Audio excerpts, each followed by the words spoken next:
Բարի երեկո հարգելի հետևորդներ, եթերում պրեսինգն է։ Այսօրվա իմ զրուցակիցը Երևան քաղաքի նախկին դատախազ փաստաբան Ռաֆի Ասլանյանն է։ Շնորհակալ եմ պարոն Ասլանյան հրավերս ընդունելու համար։ Պարոն Ասլանյան, մի քանի հարցերի մասին շատ ակտուալ խոսենք, գուցե նաև ձեր նախկին գործունեությունից, որովհետև առիթ չենք ունեցել զրուցելու։ Եվ այսպես առաջին ուզում եմ անդրադառնալ ձեր մի գրառմանը, երբ որ դուք նշեցիք, որ Միքայել Սրբազանը ընդամենը Նիկոլ Փաշինյանին քննադատելու համար դատապարտվեց 2 տարի ժամկետով ազատազրկման, իսկ Սոնա Մնացականյանին վրաերթի ենթարկելով մահ պատճառած նույն Փաշինյանին ուղեկցող վարորդը 1 տարի 6 ամիս ժամկետով։ Սա է Հայաստանի Հանրապետության արդարադատության ցուցիչը։ Այս առումով իշխանավորների մնացած բարբաջանքները պարսրիկայություն են։ Նշեմ հեռուստադիտողին, որ Ռաֆի Ասլանյանը Սոնա Մնացականյանի իրավահաջորդի օրինական շահերը պաշտպանող փաստաբանն է։ Պաստորեն որևէ մեկը պատասխանատվության չի ենթարկվել, չէ՞, կալանավորված մարդ չկա։ Այս բայդրությամբ Սոնա Մնացակայանի վրաերթի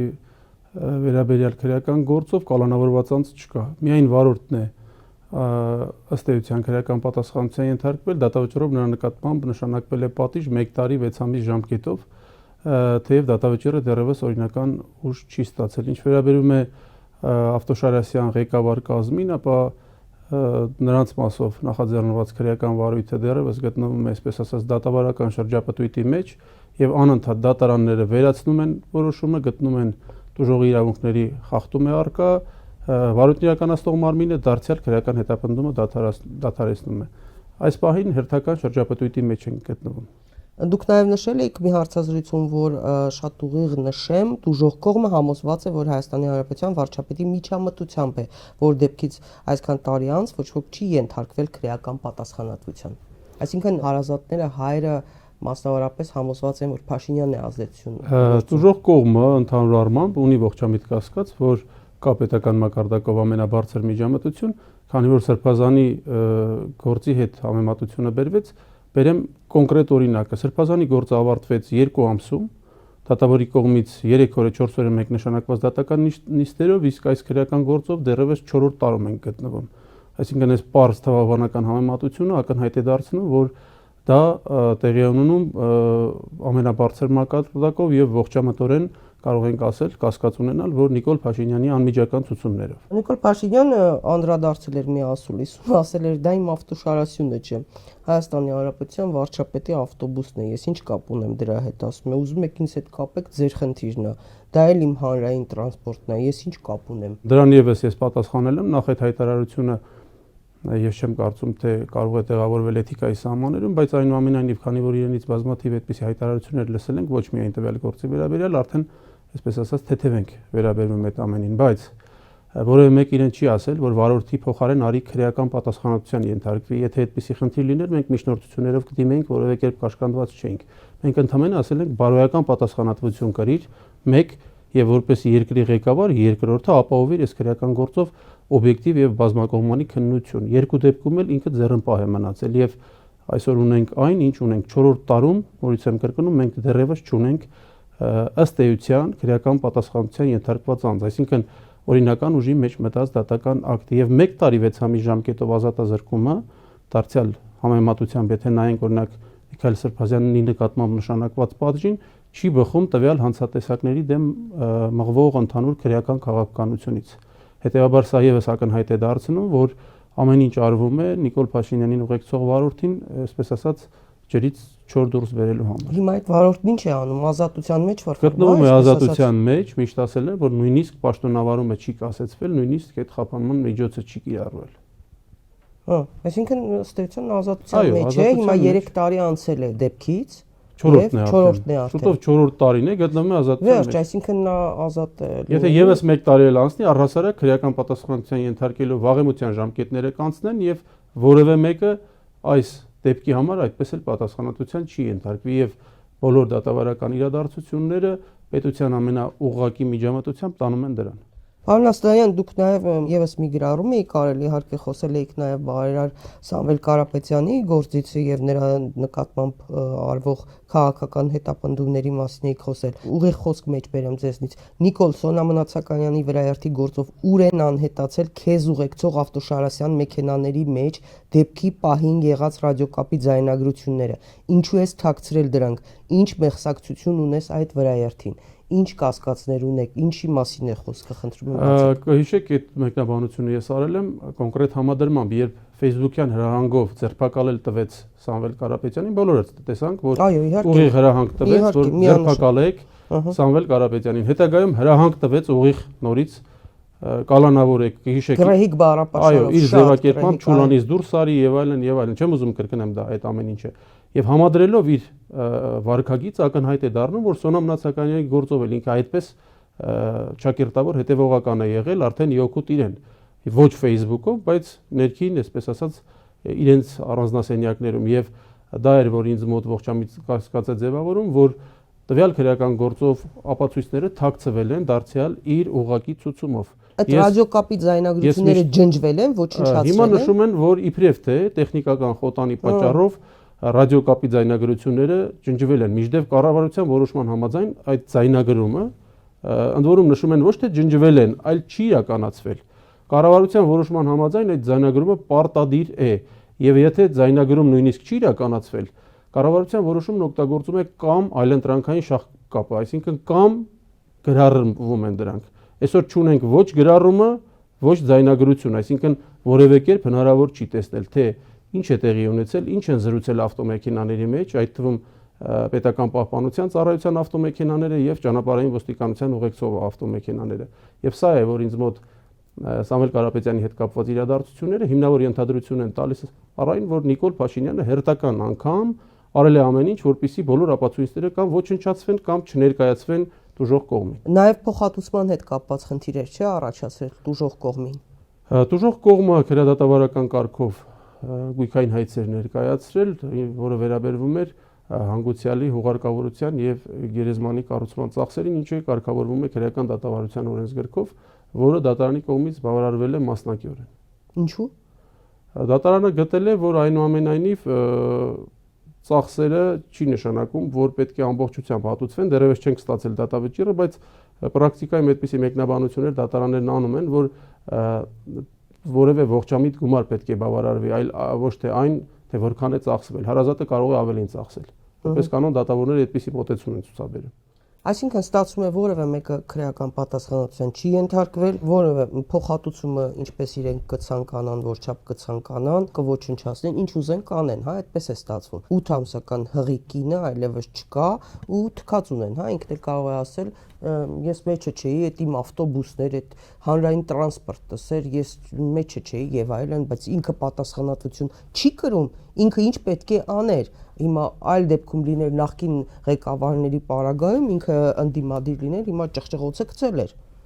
Ինքը բարոյական պատասխանատվություն է կրում։ Իր բարոյական պատասխանատվությունը արտահայտում է։ Այդ մեռանք, վերջ։ Եթե բարոյական որ նախ առաջինը պետք էր այդ շարասյունը կանգնեցնել։ Գոնե իջնել դեպքի վայրում, գոնե փորձել օգնություն ցուցաբերել, գոնե որևէ կերպ խղճի վրա ազդեցություն զգալ։ Ինչը չարվեց։ Շատ լավ չարվեց, հետագայում գոնե հնարավոր ամեն ինչ արվեր, որպեսզի այդ քրեական գործով նախաքննությունը եւ դատաքննությունը ավարտվեին սեղմ ժամկետում, ինչպես արեց Սրբազանի գործով։ Ակնհայտորեն դատավորին ստիպեցին,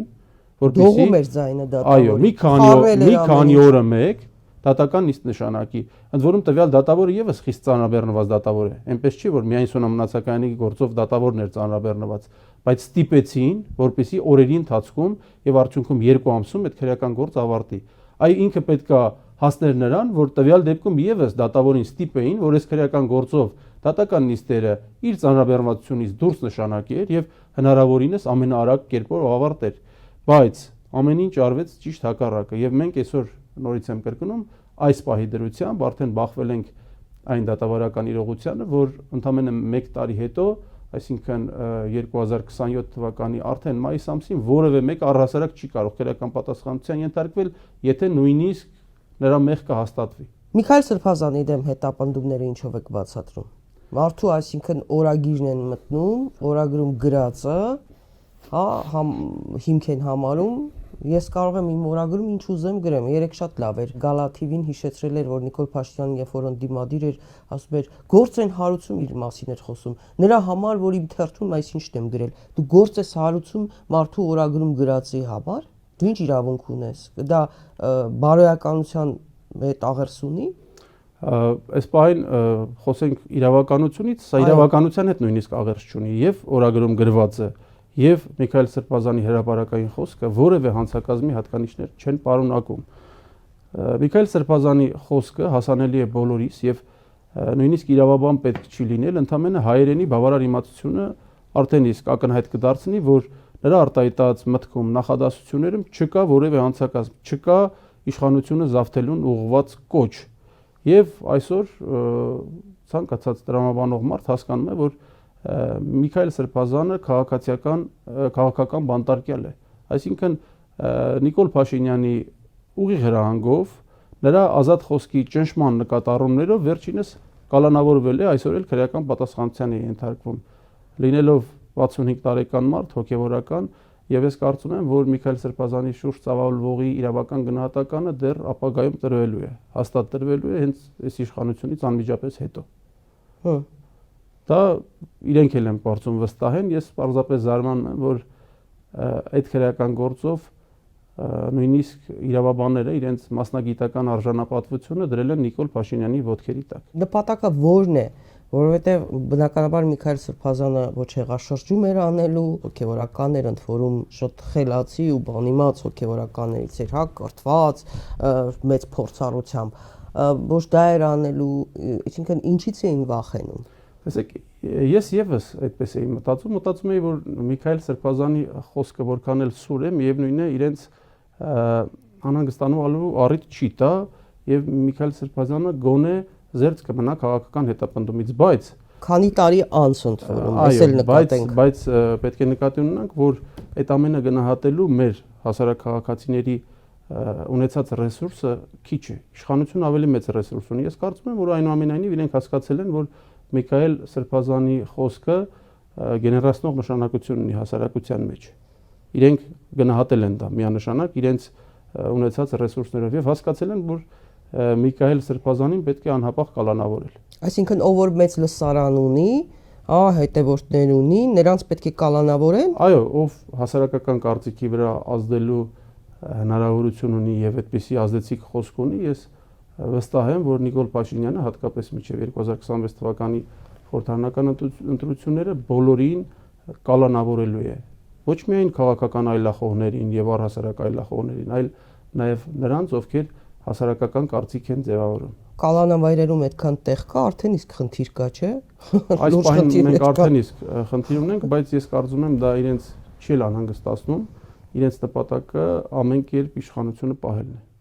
Սամվել Կարապետյանի մասին, հա, խոսենք, նաև մարդը ինչ էր ասել եւ ինչից վախեցան։ Սամվել Կարապետյանը չէր հայտարարել քաղաքական գործունեության մասին, նման բան չէր ասել, ինքը ընդհանրապես իր աջակցությունը հայտնեց եկեղեցուն։ Սամվել Կարապետյանի գործը եւս մեկ տեսագրությունից բաղկացած գործ է, ինչը մենք տեսնում ենք։ Այսինքն նրա հայտարարությունը բոլորս լսել ենք եւ բոլորիս համար ակնհայտ է, որ այդտեղ եւս որևէ հանրային վտանգավոր արարք չկա։ Այդ ձայնագրի խոսքը որևէ հանրային վտանգավոր արարքի հատկանիշներ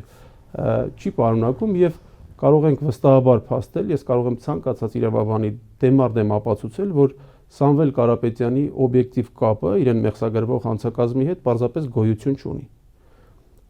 Ինչի համար կալանավորեցին։ Ես կարծում եմ, այս դեպքում էլ արդեն քաղաքական հակառակորդին կալանավորելու հետ գործ ունենք։ Նիկոլ Փաշինյանը շատ լավ տեղեկացված է եղել, ես վստահ եմ, որ Սամվել Կարապետյանը պատրաստվում է մտնել քաղաքականություն։ Ես բացառում եմ, որ նա տեղեկացված չլինի։ Եվ տեղեկացված լինելով դրա մասին ինքը ավելի շուտապույտ գործողությունների է դիմել, որպեսզի քաղաքական հակառակորդին, այսպես ասած, ճնշի եւ հնարավորություն չտա ըստ պատշաճի մասնակցել քաղաքական գործընթացներին։ Նպատակը միայն սա է։ Եթե մենք տեսնում ենք Facebook-յան գրառումները, նրա ատելությունը Սամվել Կարապետյանի նկատմամբ,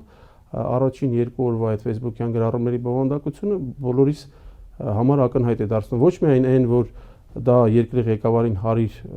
լեքսիկոն չի, այլ պարզ երևում է, որ ունի ատելություն, ունի ընդգծված հակասական եւ բացասական վերաբերմունք տվյալ անձի նկատմամբ։ Իսկ Նիկոլ Փաշինյանի ներկան հատկապես կամ անցյալը երբ նայում ենք, նա այդպիսի վերաբերմունք ունենում է հատկապես այն անձանց նկատմամբ, որոնք վտանգ են ներկայացնում իր իշխանությանը։ Ես երբևէ չեմ տեսել Հայաստանի եւ չեմ լսել Հայաստանի պատմության մեջ եւս մեկին, ով այդքան ատում է այլախոհությունը։ Սա ակնհայտ է, որ այս մարդը պարզապես իրեն թշնամի է համարում իր քաղաքական հակառակորդներին եւ այլախոհներին։ Հետևաբար Սամվել Կարապետյանի կալանավորումը միայն այս համատեքստում պետք է գնահատենք, այդտեղ իրավաբանություն չկա։ Եթե որևէ իրավաբան ներքուստ, արտաքուստ հասկանալի է պատճառները, ներքուստ իրեն հարց կտա եւ կպատասխանի, որ իսկապես մեղադրանքը հիմնավոր է եւ այստեղ օրինականության ըստ մեղքի պատասխանատվության սկզբունքի խախտում չկա, այդ իրավաբանը պետք է հաջորդ օրը իր դիպլոմը պատռի։ Այդտեղ երկրորդ կարծիք չկա։ Դե ոչինչ, դիպլոմ չունեցողների իշխանությունը դիպլոմ պատրեն չպատրեն ինչ կապ ունի ըստ էության։ Համամիտ եմ։ Պարոն Ասլանյան, ինչպես կբնութագրեք հիմա մեր դատական համակարգը։ Փաստորեն ստացվում է գործեր կարվում են, կոռուպցիա կա, SMS-ով դատավորոշումներ են կայացնում, հրահանգներ են իջեցվում։ Այս ինչպես կբնութագրեք, կոռուպցիան վերացել է, գործեր չեն կարվում, հրահանգներ չեն տրվում, սահմանադրական դատարանի շրջափակումից սկսած հիշենք, հիմա տեսեք ինչ է կատարվում։ Դատախազություն լինի, քննչական մարմիններ լինեն։ Մեր դատական համակարգը ես կարծում եմ, որ այս պահի դրությամբ գտնվում է պատմության ամենակախյալ վիճակում։ Նույնը վերաբերում է իրավապահ համակարգին։ Իրավապահ համակարգի անկախության, բացարձակ անկախության մասին իհարկե չենք կարող խոսել, որովհետև միշտ էլ գործադիրից կախվածություն ունեցել է, բայց այսպիսի հլուհնազանդ, այսպիսի կույր կատարող իրավապահ համակարգը երբևէ չի եղել։ Բայց ես բազմիցս իմ հրապարակային խոսքում ասել եմ, որ սա մեծապես կախված է երկրի ղեկավարից, այսինքն իրավական գործընթացներում այդ գործընթացները քաղաքականացնելու երկրի ղեկավարի կամքից։ Եթե ղեկավարները նախկինում իրենց թույլ չեն տվել միջամտել կամ որոշակի ծավալով են միջամտել, ապա Նիկոլ Փաշինյանը այսօր իրավապահ համակարգը դարձրել է իր իշխանության վերարտադրության գործիք եւ ցավոք այդ համատեքստում ամենաբիրտ ձևով կիրառվում է քրեադատավարական գործիքակազմը։ Այստեղ իրավապահ համակարգին մեղադրելու հիմքեր թեև ունենք, բայց հիմքը դրա այդ ամեն ինչի հիմքը երկրի ղեկավարն է, այսինքն Հայաստանի Հանրապետության վարչապետը։ Բայց հաշտեն, այսպես հանգիստ, տեսնում ենք կատարում են Վարդապետյան Աննան, միջամտում էր, խմբագրում էր Ռուբեն Հայրապետյանի գործը, կոնկրետ սկանդալային այդ նյութը հրապարակել ենք, տարան դատախազ նշանակեցին, հիմա խոսում են, չկմեղանում են, որևէ մեկը, դիմադրություն չկա, այդ համակարգում դիմադրություն չկա։ Չկա, դիմադրությունը կարող է արտահայտվել միայն հետևյալ կերպ, երբ մի քանի դատավորներ են դիմադրել։ Մարդիկ հրաժարվեն աշխատել։ Աշխատելով դիմադրել հնարավոր չի, սա պետք է բոլորս հասկանանք։ Այսինքն աշխատել գլխավոր դատախազի պաշտոնում կամ աշխատել որևէ այլ իրավապահ կառույցի ղեկավար պաշտոնում հնարավոր չի պարզապես դիմադրելով։ Հիմա եթե մեղադրում ենք, պետք է մեղադրենք, որ ինչ են այս մարդու հետ աշխատում առհասարակ։ Դիմադրելու տարբերակ ես պարզապես չեմ տեսնում։ Կարող եմ օրինակը ձեզ բերել։ Տեսեք, ազգային անվտանգության ծառայության պետը փորձեց դիմադրել։ Դիմադրել են տեսանկյունից, որ չկատարել այո, ապօրինի հանձնարարականը, ինքը հաջորդ օրը ազատվեց աշխատանքից։ Դիմադրությունը սա է, դրա համար եմ ասում, ոչ թե դիմադրություն պետք է պահանջել, այլ ընդհանրապես պետք է պահանջել, որ մարդիկ չաշխատեն իր հետ։ Սա ունի նաև մյուս կողմը, որ մյուս հարցադրումը եւ գուցե այս իմ դիրքորոշմանը հակադրվողներ լինեն, թե կատարողներ միշտ էլ կան, այսինքն եթե մեկը չլինի, երկրորդն է լինելու, բայց սա չի նշանակում, որ եթե մեկը կարող է գալ իր մասնագիտական արժանապատվությունը դնել մի կողմ եւ կատարել, դա կաշկանդում է քեզ հեռու մնալ այդ գործընթացներից։ Մի քանի դատավորներ են, որոնց նկատմամբ տեսնում եք, չէ՞, ինչ արշավ է։ Ռշտունու օրինակ դեմ ինչ արշավ է ունենում, լինի Արմանը Հովհաննիսյան, Դավիթ Հարությունյան լինի, մի քանի դատավորների նկատմամբ ինչ արշավ է։ Սուրենա Անտոնյան։ Ես միշտ ասել եմ, որ մենք ունեցանք թեև սակավաթիվ, բայց դատավորների այնպիսի խումբ, ովքեր հետպատերազմական ժամանակահատվածում գերազանցեցին նույնիսկ զինված ուժերի բարձրագույն սպայական կազմին, իրենց հայրենասիրությամբ եւ պատմությունը իրենց գնահատականը տալու է միանշանակ։ Հիմա դժվար ժամանակներ են, իրենք էլ են շատ լավ հասկանում, որ պատմության մեջ իրենք մտնելու են որպես բացառիկ հայրենասեր մարդիկ։ Բայց այս իշխանության համար այդ դատավորները ընդունելի չեն։ Տեսեք, մի մասին հեռացնում են, մյուս մասին ընդհանրապես մեկուսացրել են։ Այսինքն քրեական գործեր են տալիս այնպիսի, որոնցով քաղաքական հեռանկար առհասարակ չկա։ Այն իմաստով, որ տվյալ անձինք խանգարում են Նիկոլ Փաշինյանի իշխանության պահպանման գործընթացում քաղաքական հետապնդումներին։ Հետևաբար այս պահի դրությամբ նշված դատավորները նորից եմ կրկնում կամ գտնվում են մեկուսացված վիճակում կամ դատական համակարգից հեռացված են։ Մինչդեռ դեմոկրատ իշխանության, ինչպես իրենք են պնդում, առաջնային նպատակը պետք է լիներ անկախ գրագետ դատավորներով դատական համակարգը համալրելը։ Ըստ էության այդ մի քանի դատավորները Նիկոլ Փաշինյանին լավ ապտակեցին, երբ որ նա ասում էր, որ այդ կա մի դատավոր, որ ասեմ ու չանի իմ ասածը, այդ դատավորները ապտակեցին, որ այո, կան դատավորներ, որոնք քո ասածը չեն անի։ Տեսեք, բացառիկ դատավորներ կան եւ Ալեքսանդր Ազարյանը, եւ Դավիթ Հարությունյանը, եւ Դավիթ Բալայանը, եւ Արման Հովանեսյանը, եւ Վազգեն Ռշտունին ես իրենց ոչ միայն ճանաչելով եմ ասում, այլ առհասարակ իրենց դատավարական վարքագիծը գնահատելով, իրենք իրավունքի առաջատարներ են։ Այսինքն այդ կարգի դատավորներ ես չեմ էլ պնդում, որ ամբողջ դատական համակարգը պետք է այդպեսին լինի։ Մենք ունենք նաև հարաբերականորեն ինքնուրույն եւ անկախ նաև գրագետ դատավորներ, բայց այս պահի դրությամբ նաև այդ դատավորներին են խեղճացրել։ Այսինքն այնպիսի դատավորներ, ովքեր բռնել էին այդ ճանապարհը եւ հատկապես երիտասարդ տղաների մեջ, ովքեր վաղ թե ուշ ունենալու էին այդ համբավն ու հեղինակությունը, բայց իրենք արդեն այս գլխից այդ դատավորներին եւս փորձում են դարձնել կամակատար։ Սա է ինձ համար անընդունելի, որ գոնե անկախ դատավորներին, գոնե դատական համակարգի երեսը պարզեցնող դատավորներին պետք է որևէ ձևով չճնշել։ Իդեպ Փարաքարում տեղի ունեցածը Փարաքար համայնքի խոշորացված համայնքի ղեկավար Վալոդիա Գրիգորյանի սպանության դեպքը, հա, որքան ողբերգական էր այդ դեպքը, նույնքան ողբերգական էր այն ինչ որ տեղի ունեցավ։ Նախ Նիկոլ Փաշինյանը ուղղորդեց, հիմա խոսենք, հա, իր հայտարարությունը որքանով էր նա իր այդ հայտարարությամբ ուղղորդում քննությունը եւ այնուհետեւ այն ամբողջ process-ը, որը տեղի ունենում, մինչեւ հիմա որ շարունակվում է, ընդ որում ծնելով նոր հանցագործություններ, նորանոր հանցագործություններ։ Դրանով արդյոք չբացահայտվեց ամբողջ իրավապահ համակարգի, հա, սնանկությունը, անգործությունը, ոչ պրոֆեսիոնալիզմը, խայտարակությունը, այսինքն այն ինչ որ կատարվեց։ Դա իրավապահ համակարգի աշխատանքի տեսանելի ցուցիչն է, բայց մենք ունենք նաև բազմաթիվ այլ դեպքեր, որոնցից ակնհայտ է, որ այսօր իրավապահ համակարգը հատկապես օպերատիվ աշխատանքում կաղում է։ Պատճառը ի՞նչն է։ Դա իրավապահ համակարգի քաղաքականացվածությունն է։ Ես միշտ ասել եմ, որ իրավապահ համակարգը ունի սահմանափակ ռեսուրսներ, չի կարող ռեսուրսները մի կողմից ուղղել քաղաքական հետապնդումներին, քաղաքական հակառակորդներին, այլախոհներին գաղտնա լսելուն, հետևելուն, մյուս կողմից էլ պայքարել հանցավորության դեմ։ Այդպիսի անսահմանափակ ռեսուրսներ չկան։ Իսկ քանի որ իրավապահ համակարգը քաղաքականացված է եւ ամբողջ շեշտադրումը արված է քաղաքական գործերի վրա եւ քաղաքական հակառակորդների վրա, հանցավորության դեմ պայքարը այսպես բարձիթողի վիճակում այս պահին։ Եվ Փարաքարի դեպքը դրա ցայտուն տեսանելի արտահայտությունն է։ Ինչ վերաբերում է Նիկոլ Փաշինյանի կողմից տրված գնահատականներին, դա նորություն չի։ Նա նման գնահատականներ տվեց եւ Սուրմալու տոնավաճառի պայթյունի դեպքով եւ Ազատ գյուղի կացարանի հրդեհի դեպքով ինքը առավոտյան շուտ, այսպես իր շուտապույտ Facebook-յան հաղորդագրություններով ընդգծում է նախաքննության ծավալ եւ տալիս է նախաքննության վարկած, որպեսզի վարույթ իրականացնող մարմինը հանկարծ դրանից դուրս չգա։ Ես ընդամենը առավոտյան, եթե կհիշեք, իր այդ գործողությունները գնահատեցի նաև իմ հրապարակային, այսպես ասած,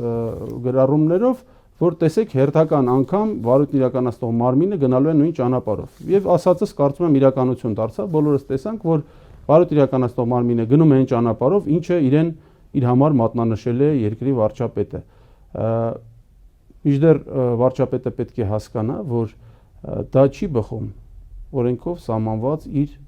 լիազորությունների ծավալից։ Ինքը առհասարակ քննությանը միջամտելու որևէ օրենսդրական հնարավորություն չունի, որքան էլ քննչական կոմիտեն ինքը սովորություն ունի, չէ՞, ասում ազգային անվտանգության ծառայությունը դա գործադիր մարմնին կից մարմին է, հետեւաբար ես իրավունք ունեմ որոշակի տեղեկատվություն վերցնեմ։ Այդպես չի։ Դա եւս սահմանափակ է, ինքը չի կարող օրինակ վերցնել նախաքննության գաղտնիք, վերցնել օպերատիվ գաղտնիք, որքան էլ քննչական կոմիտեն հանդիսանում է առընթեր մարմին կառավարությանը, դա չի նշանակում, որ վարչապետը հանդիսանում է դատավարական ղեկավար այդ մարմնի։ Վարչապետը վարչապետ է, ունի որոշակի լիազորություններ, իսկ քննչական կոմիտեի նկատմամբ դատավարական վերադասություն չունի։ եւ չի կարող ամեն անգամ ուղղորդել գործողությունները։ Մենք դա տեսել ենք եւ Միքայել Սրբազանի դեպքով նաեւ եւ Սամվել Կարապետյանի դեպքով։ Հիշեք, ամեն SMS-ից հետո ինչ էր կատարվում։ Գնում ձերբակալում էին, հաջորդ SMS-ով կալանքի էր տանում։ Բայց այս Փարաքյանին ընդհանրապես, տեսեք ինչ էր, ուղղորդեցինք, իր վարկածը դրեց, Էդգար Ղազարյան շատ ճիշտ էր նշել մի զրույցում մեզ հետ, ասում է բանի Ազատ գյուղի հրդեհի ժամանակ էր այնտեղ որ վարկած էր տալիս, Սուրմալուի դեպքի ժամանակ էր այնտեղ, այս դեպքի Փարաքյանում է եղել, որ այսպես առավոտ շուտ իր վարկածը առաջ է տանում, ուղղորդում է։ Տեսեք, մեկին բռնում են, օպերատիվ աշխատանք, չամաշան ապահովում են, այն տղային տանում են, Նարեկ Օհանյան, որքան հիշում եմ, որի եղբորը սպանել են։ Հետո պարզում են, ասում են, չէ, այս մեկը չէր, այն մեկն էր։ Հետո հիմա պարզվում է մի հատ ուրիշ պատմություն, լավ, սա անլրջացնում է այդ մարմինը ընդհանրապես, այդ ինստիտուտը, ներքին գործերի նախարարություն լինի, դատախազություն, քննչական մարմին, կներեք, բայց ծաղրի առարկա են վերածվել։ Պատճառը մենք բոլորիս համար պարզ է։ Նիկոլ Փաշինյանը, որպես երկրի ղեկավար, ունի մեկ գերագույն նպատակ՝ պահել իշխանությունը։ Իսկ այդ իշխանությունը պահելու գործընթացում ինքը կարևորում է հասարակական կարծիքը։ Հետևաբար ինքը առավոտ շուտ արդեն որոշում է, թե հասարակական կարծիքը ինչպիսին պետք է լինի։ Ինքն է պահում իշխանությունը, թե արտաքին ուժերը պահում են, էլի։ Ներքին գործերի նախարարը դեսպանատներից դուրս չի գալիս։ Լինի այն նոր բացված, ոնց է կոչվում, Քրիստինե Գրիգորյանը, չգիտեմ, դա էլ ինչ էր, ԱԱԾ-ն մասնատեցին, ջարդու խուրտարեցին, այդ մարմինը ստեղծեցին, տարան դրսում վերապատրաստեցին, բերեցին։ Այն մյուսը Աննա Վարդապետյանը, մյուսը, այսինքն իրենք բանը արդարադատության նախարարը, հիշում եք, նշանակվեց գնացել էր վերապատրաստման, թե ինչի, եթե մեկը գնար Ռուսաստան հանդիպման կասեին, վայ, այս ինչ բանը, Պուտինի լափամանից են օգտվում, ընդեղից են նշանակել։ Բոլորը այդ արտաքին ուժերի ոնց որ թե վերազինումը ներքին գործերի բարեկային ծառայության արևմտյան գողերով չէ արվում, ինչպես Վրաստանում հեղափոխությունից հետո եւ ընթացքում մինչեւ հեղափոխություն։ Այսինքն արտաքին ուժերը պահում են, ինքը ինչ դարդ ունի, որ ես չեմ կարծում, թե միայն արտաքին ուժերի միջոցով հնարավոր է իշխանություն պահել։ Արտաքին ուժերը կարող են օժանդակել, բայց իշխանությունը միշտ էլ պահում են ներսում ռեպրեսիվ գործիքակազմի կիրառմամբ։ Սա ցանկացած պարագայում է այդպես։ Եվ նաև փորձում են հասարակական որոշակի կարծիք ձևավորել։ Եվ առավոտ շուտ, այսպես ասած, իր միջամտությունները ես առաջին հայացքից այդպիսի տպավորություն եմ ստացել, որ ուղղված են նրան, թե հասարակությանը ինչ պետք է հրամցվի։ Այսինքն քննությունը ինչպես պետք է տարվի, որպեսզի հասարակությունը իրեն բավարարված զգա։ Բայց այդպես չի կարող երկար շարունակվել։ Նախ հասարակության մեծ հատվածը հետագայում տեղեկանում է դեպքերին, թե իրականում ոնց է տեղի ունեցել, ինչ է եղել, եւ երկրորդը հասարակությանը հնարավոր չի տևական ժամանակ մոլորության մեջ պահել։ Գուցե շատերն ասեն, թե արդեն 8 տարի պահում է, ինչ նախանգարում իրան եւս 8 տարի պահել, բայց ես կարծում եմ, որ այնուամենայնիվ հասարակության հետ աշխատանքը ունի կարևոր նշանակություն։ Այդ աշխատանքը պետք է լինի նաեւ մյուս կողմից։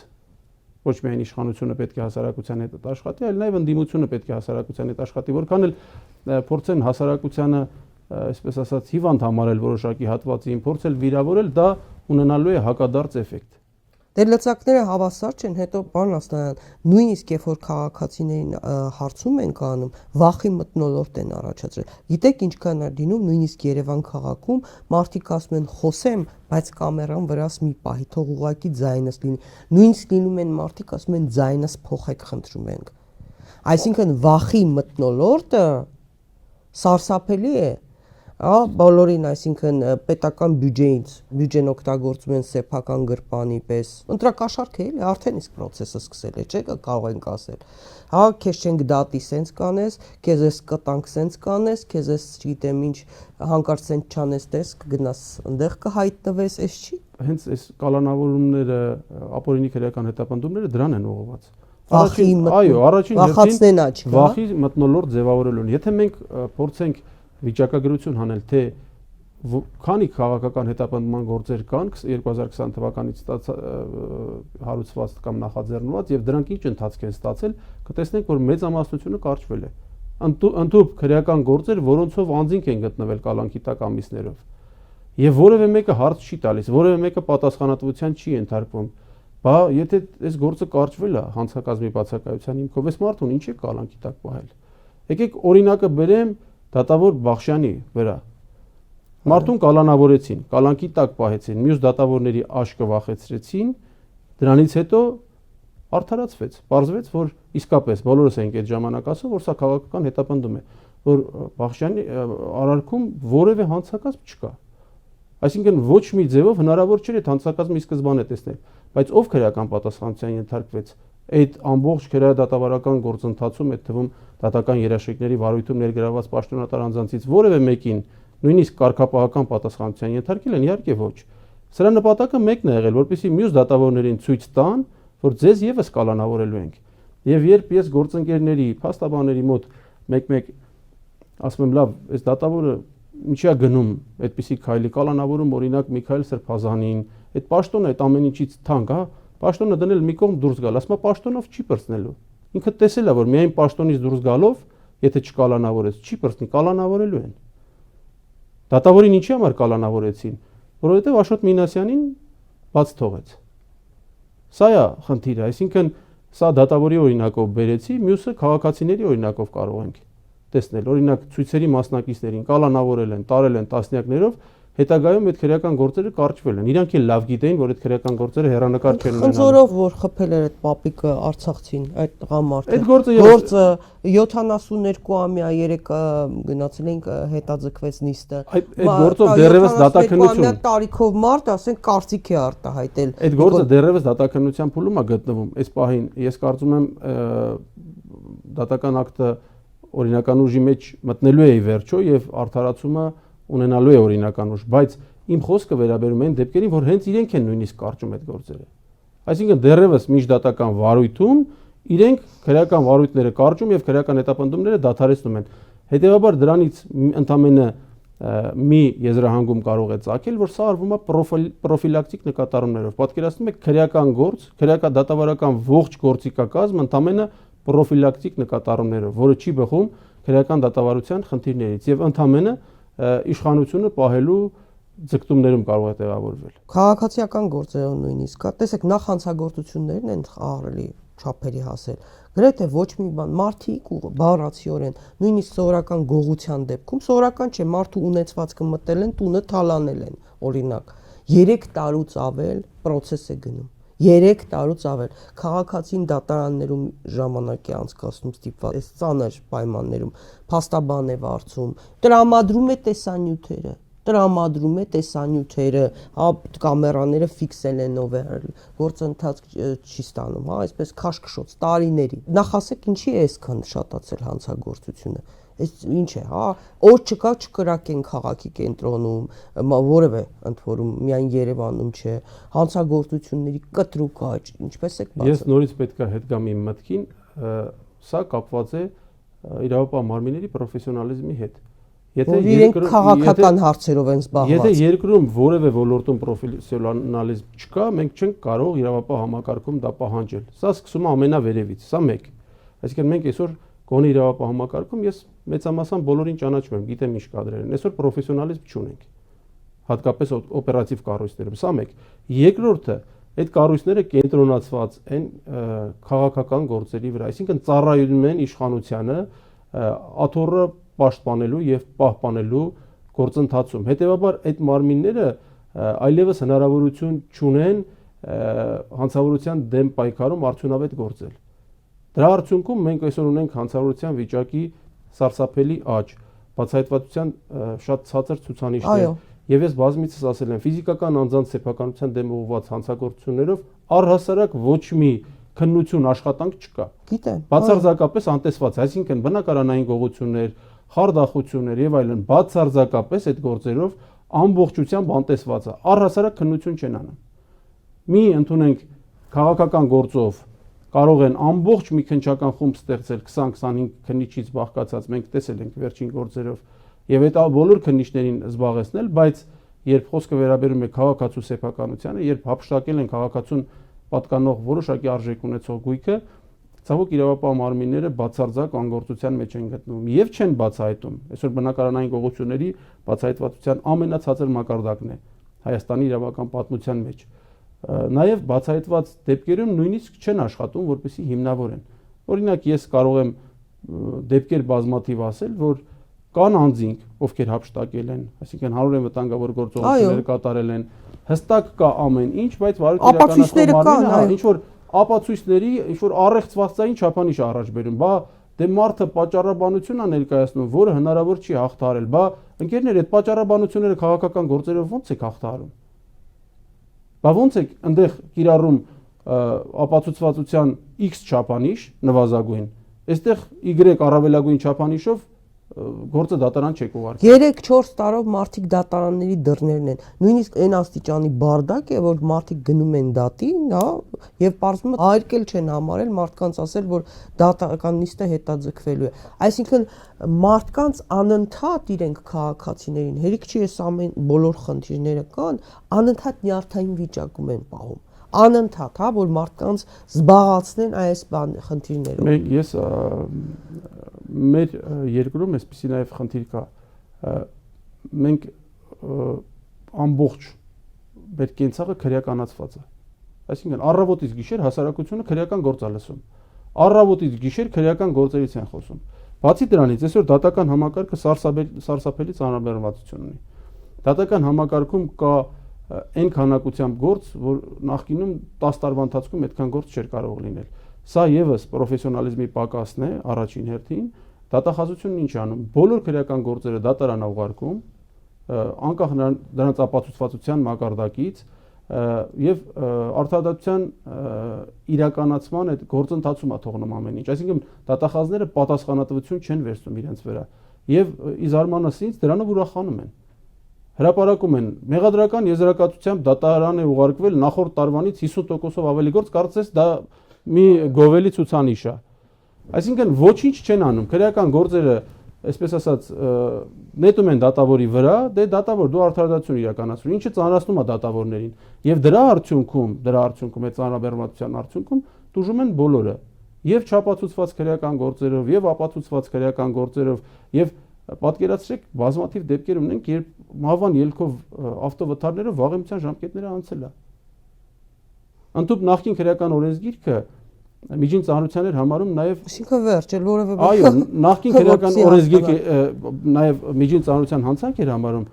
2-ից ավելի, 2 եւ ավելի անձանց մահը վթարով, պատկերացրեք։ Մենք ունենք բազմաթիվ դեպքեր, որ 2-3 վթարով դեպքերով վաղեմությունն անցել է եւ վարորդը քրեական պատասխանատվության չի ենթարկվում։ Ինչի համար, որովհետեւ դատական համակարգը նստել սպասարկում է կամ քաղաքական գործեր, կամ այդ չափածուցված քրեական գործերով առավոտից երեկո դատաքննություն է իրականացնում։ Հիմա նույն Փարաքյալինը, եթե փետրվարին նման դեպք էր եղել, հա, եթե ինչպես կապում եք իբրև թե վենդետա էր, բա ուր էիք իրավապահներ, բանով, հա, Նիկոլ Փաշինյան եք տանում բերում, իդեպ դուք կիմանաք Հայաստանի որևէ ղեկավար դուք աշխատել եք, հա, տարբեր ժամանակաշրջաններում պետական համակարգում, այսքան թիկնազոր ունեցել է, այսքան ավտոշարասյուն ես չեմ հիշում։ Ես լրագրող եմ 90-ականներից։ Հայաստանի որևէ ղեկավար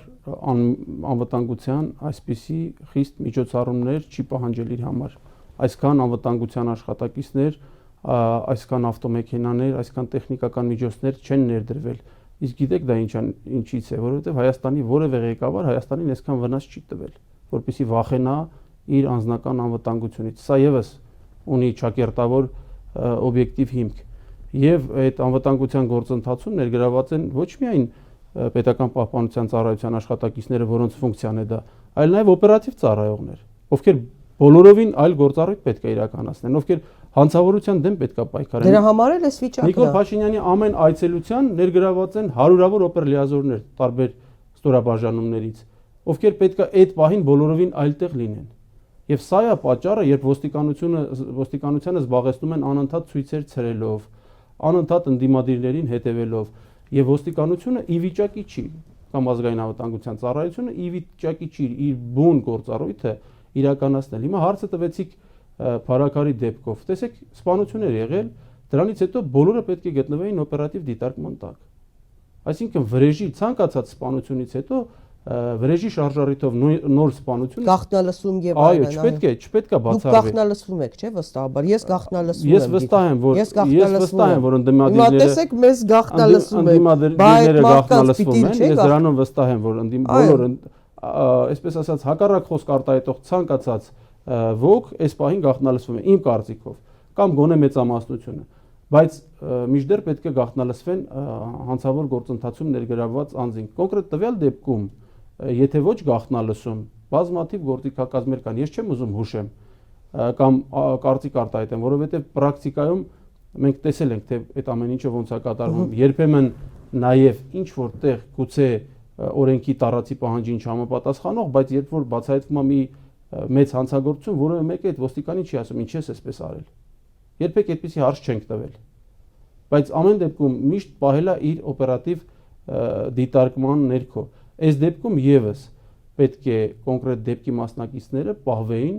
օպերատիվ դիտարկման ներքո, եւ եթե պահվեին օպերատիվ դիտարկման ներքո, մենք վստահ կարող եմ ասել, որ երկրորդ դեպքը այլևս գոնե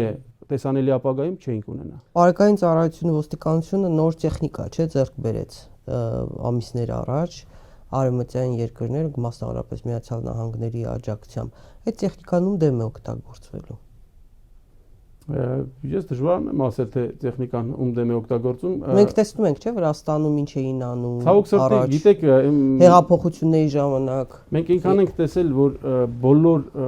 դրական երևույթները, դրական,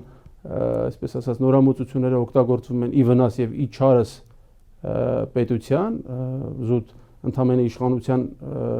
պահպանման այդ մեխանիզմում, դրա համար ոչ մի բանի չենք կարող հավատալ։ Ես ինքս չեմ հավատում նույնիսկ ամենալավ բանին։ Այսինքն կարող են բերել շատ լավ տեխնիկական սարքեր, որոնք պետք են պետությանը, հանցավորության դեմ պայքարում, բայց այնքան եմ տեսել, որ դրանք կիրառվում են բոլորովին այլ նպատակով, այդ օրինակները ասեցի ես բազմաթիվ, որ այս պահին չեմ կարող վստահ ասել, թե դրանք բարի նպատակով են բերվել մեր երկիր։ Գուցե հերթական անգամ կիրառվեն միայն մեկ նպատակով, այսինքն ընդդիմադիրների դեմ։ Վրաստանում, Ուկրաինայում ինչպես արվեցի, չէ՞, այդ իրավապահ մարմիններին այդ աջակցությունը, նույն պարգևավճարները, տեխնիկան, աշխատավարձերի բարձրացումը, աշխատավարձերի բարձրացումը տեղի ունեցավ դրսի փողերի հաշվին, չէ՞, Վրաստանում հիշում եք, աշխատավարձերը բարձրացվեց։ Այսինքն նույն գործիքակազմն է ըստ էության։ Ես կարծում եմ, որ նման է այն տարբերությամբ, որ մենք պարտքի հաշվին ենք բարձրացնում։ Վրաստանը աշխատավարձերը բարձրացրեց անվերադարձ գումարների հաշվին, բոլորս գիտենք ամերիկյան կամ արևմտյան միջոցների հաշվին, բայց մեր մոտ պետական պարտքի հաշվին արդեն 13 թե 14 միլիարդ 800 միլիոն, արդեն 14 միլիարդին է մոտենում այդ պարտքի հաշվին։ Այսինքն տարբերությունը այստեղ է։ Ես աշխատավարձի բարձրացմանը բնավ դեմ չեմ, եթե աշխատավարձը բարձրացվում է եւ պետական համակարգը սկսնակ գործիչների, օրինակ սկսնակ իրավաբանների համար դառնում է գայթակղիչ, դա լավ է, բայց ցավոք սրտի այս բարձրացումը կարող է այսինքն պարեկներին օրինակ ընդ որում ասեց, չէ՞, միջնակարգ կրթությունը թերիել լինի, խնդիր չի։ Հենց դա է, եթե աշխատավարձ են բարձրացնում, ուրեմն չափանիշները պետք է խստացնեն։ Նաև դուք մի բանի պետք է ուշադրություն դարձնեք, տեսեք, դատախազություն օրինակ ինչքան աշխատավարձ են բարձրացնում, այդքան կադրային արտահոսք կա։ Այսինքն այդ աշխատավարձի բարձրացումը կարծեք թե չի նպաստում կադրային կայունությանը։ Այսինքն այստեղ մենակ աշխատավարձի բարձրացումը չի։ Եթե մեզ թվում է թե բոլորը հանգիստ են տանում այս ամեն ինչը, կարևոր իրենք աշխատավարձ, այո, կարևոր իրենք աշխատավարձ են ստանում, բնավ այդպես չի։ Եթե մարդիկ չեն խոսում, դա չի նշանակում, որ այդ ամեն ինչը հանգիստ են տանում։ Եթե արտահոսքը մենք տեսնենք, թե ինչքան մարդ է դուրս գալիս նույնիսկ այդ աշխատավարձի պայմաններում, կհասկանանք, որ չի կարող մարդու խիղճը հանգիստ լինել մեր երկրի, մեր հայրենիքի այս դրության պայմաններում։ Որքան էլ ծափ տան եւ ասեն ուրախացեք, տրամաբանող մարդը քիչ թե շատ, այսպես ասած, մտավոր պոտենցիալ ունեցող մարդը հասկանում է, որ մենք այդքան էլ ուրախանալու բան չունենք։ Հեծի խլումը, հա, իրենք կարողանալու են մարսել արբիտրաժի որոշումը ի վերջո բախտեուշ պետք է կատարեն միջազգային արբիտրաժի որոշումը։ Իրենք կարողանալու են մարսել։ Իդեպ այստեղ նաև արտաքին հետք եմ տեսնում, ես առիթ ունեցել եմ եթերում ասելու, որ Արևմտյան դիվանագիտական կազմակերպություններից մեկը դեռ այդ թվականներին, երբ որ հեծը Սամվել Կարապետյանը սեփականաշնորհում էր, իրենք մտահոգված էին, որ ինչու Սամվել Կարապետյանը, Հայաստանի հայ եւ այլն, եւ ես ուղղակի պատճառ բերեցի, ասացի ոչինչ որ որոտանն էլ օրինակ տրվել է արևմտյան, չէ, ներդրողներին, այս դեպքում հայազգի գործարարի է տրվում, այսինքն թիրախում հեծը եւ Սամվել Կարապետյանը եղել է ըստ էության, այնպես որ ես դրանում նաեւ արտաքին հետք եմ տեսնում, առավել եւս երբ որ Փաշինյանը ասաց, որ չի բացառվում, այդ որ ասում է պետականացում, ազգայնացում, այդ բլեֆ է, որ ասեց տալու են ուրիշ ընկերության, չէ, ըստ էության։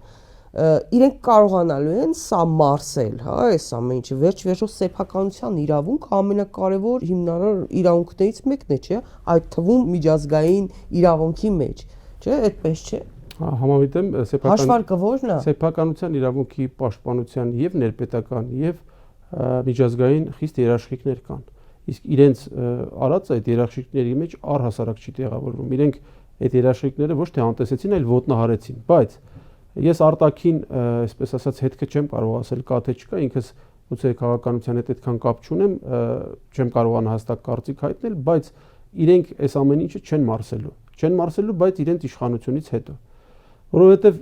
Նիկոլ Փաշինյանը իր թվացial հակառուսականությունը կարծեք թե վաճառում է արևմուտքին։ Ես նախ այն կարծիքին չեմ, որ ինքը հակառուս է կամ հակաարևմուտք, միայն մի բան կարող ենք ասել, որ առաջին հայացքից կարծեք հակահայ է։ Դա կարող ենք ասել, բայց ինքը բոլորի հետ հարմարվում է հանուն իր աթոռի։ Եվ իր այդ թվացial հակառուսականությունը քանի դեռ վաճառում է արևմուտքին,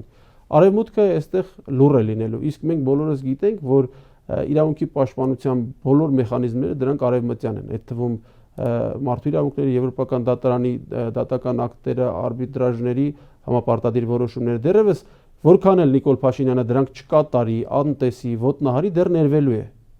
Բայց գալու է որոշակի փուլ, ես միշտ ասում եմ, իշխանությունը հավերժ չի։ Այդ իշխանությունից հետո գալու է պատասխան տալու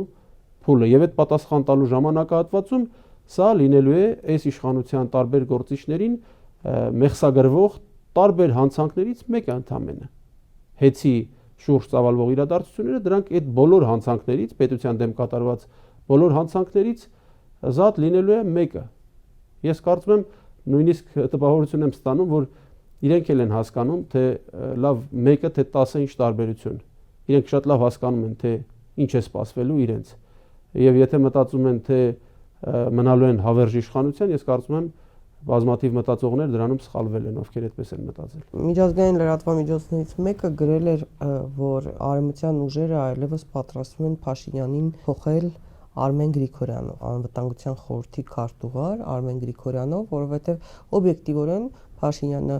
ես համաձայն չեմ Ռոբերտ Քոչարյանի հետ, ցավոք սոցիոլոգիան այլ բանի մասին է ասում, սոցիոլոգիան ասում է, որ Փաշինյանը ունի այո ցածր, բայց վարկանիշ որոշակի ունի եւ սխալ է, պետք է ճիշտ ասել, դες տվյալ դեպքում ես չգիտեմ ովքեր են ինչ սոցիոլոգիայից է օգտվում Ռոբերտ Քոչարյանը, Աստվածանի 21-ի սոցիոլոգներից չօգտվի, որտեղ այն ժամանակ էլ իրեն ոնց որ թե սխալ տվյալներ էին տվել։ Ինչևէ, ըստ այդ տեղեկությունների նաև ամերիկյան վերլուծական հետազոտական կենտրոններ չէ արել ու վարկանիշը բավական ցածր էր։ Իհարկե ընդդիմությանն էլ բարձր չէր, բայց Փաշինյանինն էլ բավական ընկել էր։ Եվ այդտեղ ըստ տեսակետների, այսինքն արևմուտքը հասկանում է, որ եկել է Մավրին փոխելու ժամանակը, Նիկոլ Փաշինյանին փոխելու ժամանակը եւ դիտարկվում է Արմեն Գրիգորյանի տեխնացությունը։ Որքանով եք հավանական համարում, ես հիմա ինչ-որ բաներ, երբ որ դիտարկում եմ այդ հրապարակումից հետո, ես տեսնում եմ այդ ճեղքը այլևս, թիմերի, հա, այդ խնդիրները արդեն իսկ տեսանելի են։ Հնարավոր է նման տարբերակ։ Եվ ինչ կկատարվի այդ դեպքում պետական համակարգում, հա, կառավարման։ Ինձ համար, գիտեք, իրենք բոլորը նույնն են։ Ինձ համար էլ, հա։ Այսինքն ես անկեղծ ասեմ, նորից կրկնեմ, գուցե քաղաքականությունից հեռու եմ այդ բաները շատ չեմ հասկանում, թե արևմուտքն ինչ է ցանկանում, Ռուսաստանը ինչ է ցանկանում։ Ես միշտ այն կարծիքին եմ եղել, որ Նիկոլ Փաշինյանին փոխողը լինելու ենք մենք, հասարակությունը։ Եվ այստեղ ոչ սոցիոլոգիան է որոշելու, ոչ արևմուտքն է որոշելու, ոչ արևելքը, ոչ Ռուսաստանը։ Մենք հասարակությունը, այսինքն հասարակությունը վերջապես պետք է մի բան հասկանա։ Արդյոք իր եւ Թուրքիայի ու Ադրբեջանի նախագահների կարծիքը մեր երկրի ճակատագրի հարցում պետք է համընկնի։ Արդյոք նրանք մեր չափով մտահոգ են մեր երկրի ճակատագրի հարցում։ Իսկ պարզա որ նրանք այսօր սատարում են Նիկոլ Փաշինյանին։ Եվ յուրաքանչյուր մարդ, ով եթե ընտրության հասնենք ապագայում մտնելու է քվեախցիկ, իրեն պետք է հարց տա. արդյոք ինքը բարոյական է, երբ իր եւ Ալիևի կարծիքը համընկնում են Հայաստանի ճակատագրի հարցում, արդյոք նրանք մեր մասին են մտածում, երբ ուզում են, որ Նիկոլ Փաշինյանը մնա Հայաստանի Հանրապետության ղեկավարի աթոռին։ Եվ երբ ինքը ընտրողը, քվեարկողը այդ հարցը ինքը իրեն տա, ես կարծում եմ ճիշտ քվեարկություն կանի։ Եվ այդ ժամանակ, որ մենք հստակ կարող ենք ասել, որ կարողանանք ազատվել այս պահի դրությամբ միայն թշնամու շահերը սպասարկող նշված անձից։ Հետևաբար ես չեմ կարող կարծիք հայտնել ով է պահում, ինչ են անում եւ այլն։ Ես ժողովրդի իշխանության աղբյուր լինելուն հավատում եմ։ Այն իմաստով, որ դա իրագործելի սահմանադրական ձևակերպում է եւ ժողովուրդը կարող է այդ իշխանությունը ձևավորել անկախ նրանից արևոտքն ինչ է ուզում, Ռուսաստանը ինչ է ուզում, մյուսն ինչ է ուզում։ Իհարկե ժողովրդի կարծիքի վրա ազդելու քաղաքական գործիքակազմերը բազմաթիվ են եւ ցավոք դրանք երբեմն գործում են, բայց ես հույս ունեմ, որ մեր հասարակությունը արդեն վաղուց ամեն ինչ պատկերացրել է եւ իր ընտրությունը կկատարի հոգուտ նրան, որ Հայաստանն այս վիճակի հասցրած քաղաքական թիմից եւ ոչ մեկ հորիզոնում չի երևա։ Իսկ ընտրությունները չեն վերածվի Մոլդովայի պես մի, չգիտեմ, ինչ ասեմ, դա ընտրություն չէր։ Դա տեսեք, հերակատակություն է։ Հեռանկարը կա։ Ինչի եմ ասում հեռանկարը կա, որովհետեւ Նիկոլ Փաշինյանն արդեն սկսել է հակառակորդներին կալանավորելով։ Երբ ոմանք ասում են ընտրություններ կեղծել, իրենց թվում է միայն դա թերթիկներ լցոնել նա կամ որևէ այլ կերպ կեղծելը։ Ընտրությունները կեղծել հենց սկսումից տեղից։ Երբ քաղաքական հակառակորդներին ես կալանավորում, երբ դրանից հետո բանակն ես ուղղորդում ընտրական գործընթացում, պետական ապարատն է ուղղորդվում, պետական ռեսուրսներն են օգտագործում, սա եւս ընտրությունները կեղծելու այդ լեգիտիմության խնդիր է առաջացնում։ Ամբողջ գործընթացում է։ Հեռանկար տեսնում եմ, որ հնարավոր է օբյեկտիվ արդյունք չունենանք ընտրության արդյունքում, բայց եթե հասարակությունը այսպես ասած կանգնի երկու ոտքի վրա եւ որոշի, որ ինքը գտնում է, որ այսօրվա իշխանությունը չպետք է մնա, ես կարծում եմ այդ բոլոր ռեսուրսներով հանդերձ այնուամենայնիվ հեռանալու են։ Իսկ բա ինքը օգտագործել է այդ խաղաղություն կոչվածը, հա, այդ կեղծ խաղաղության ինչ-որ թուղթ նախաստորագրած այդ թուղթն է տանելու, ցույց տա, ասի ես խաղաղություն եմ բերել, հա, այն քաչնազարի պես սկսելու է դա շահարկել։ Մարդիկ հասկանում են, որ դա կեղծ խաղաղություն է, կամ գուցե դուք այլ կարծիք ունեք։ Դուք տեսել եք ինչ է նախաստորագրվել Վաշինգտոնյան թուղթը, որպես իրավաբան։ Երկու տեսանկյունից գնահատենք, նախ դա իրավական փաստաթուղթ չի, ես այդ մասին ասել եմ, դա առողջ փաստաթուղթ է։ Մասնավորապես միջազգային պայմանագրերը, իսկ դրանք միջազգային պայմանագրեր են, ունեն ներպետական վավերացման հատուկ ընթացակարգեր եւ միջազգային պայմանագրերի մասին Հայաստանի Հանրապետության օրենքը եւ պայմանագրերի մասին Վիեննայի կոնվենցիան հստակ սահմանում են, որ կոնկրետ դեպքում միջազգային պայմանագիրը պետության անունից կնքված ցանկացած փաստաթուղթ, անկախ դրա վերտարությունից կամ բովանդակությունից։ Հիմա որքան էլ ազգային արտաքին գործերի նախարարությունից պնդում են, որ սա իբրև թե միջազգային պայմանագիր չի,